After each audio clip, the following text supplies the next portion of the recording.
하루는 예수께서 성전에서 백성을 가르치시며 복음을 전하실새 대제사장들과 서기관들이 장로들과 함께 가까이 와서 말하여 이르되 당신이 무슨 권위로 이런 일을 하는지 이 권위를 준 이가 누구인지 우리에게 말하라. 대답하여 이르시되 나도 한 말을 너희에게 물으리니 내게 말하라. 요한의 세례가 하늘로부터냐 사람으로부터냐?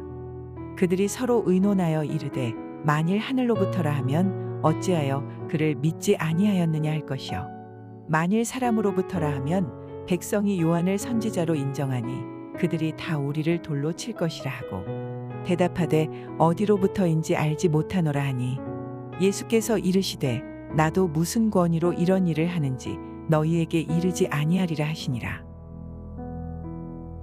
할렐루야. 3월 9일 수요일 새벽 큐티 말씀입니다. 너무 고두면 부러지기 쉽다는 말이 있습니다. 때론 상황에 따라 유연하게 대처할 줄 아는 지혜도 필요하다고 말할 때 인용하는 말입니다. 그런데 성도에게 있어 결코 흔들리지 말아야 할 것이 있습니다. 그것은 바로 본질입니다. 성도는 결코 상황에 타협하지 않고 본질에 주목해야 하는 것입니다. 오늘 본문의 말씀을 통해 우리가 주목해야 할 본질은 무엇인지 함께 은혜 나누기 원합니다. 예수님이 성전에서 백성을 가르치신 것은 종교 지도자들에게 매우 불쾌한 일이었습니다. 성전에서 가르치는 일은 산헤드린에서 공인한 자들만 할 수 있는 일이었기 때문입니다. 게다가 자기들의 허락을 받고 성전에서 장사하는 사람들을 예수님이 내쫓으셔서 몹시 불쾌한 상황이었는데 자신들의 규칙을 따르지 않고 불법적으로 성전에서 가르치는 것을 보니 예수님을 더 이상 가만히 놔둘 수 없었습니다. 그래서 그들은 때로 몰려가서 무슨 권위로 이런 일을 하느냐라고 따져 물었습니다. 성전에서 가르치는 일에 관한 규칙이 있는데 왜 이 규칙을 어기며 마음대로 성전에서 가르치느냐고 묻는 것입니다. 사실 그들의 의도는 규칙을 어겼다라는 본질보다 사사건건 그들의 심기를 불편하게 하는 예수님께 시비를 걸 구실이 필요했기 때문이죠. 예수님은 이들의 의도를 정확하게 간파하셨습니다.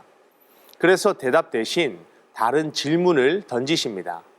요한의 세례는 누가 허락한 것이냐라는 질문입니다. 당시 요한의 세례는 큰 파장을 일으켰고 헤롯 왕도 어쩔 수 없을 정도로 많은 사람들이 요한의 세례를 받았습니다.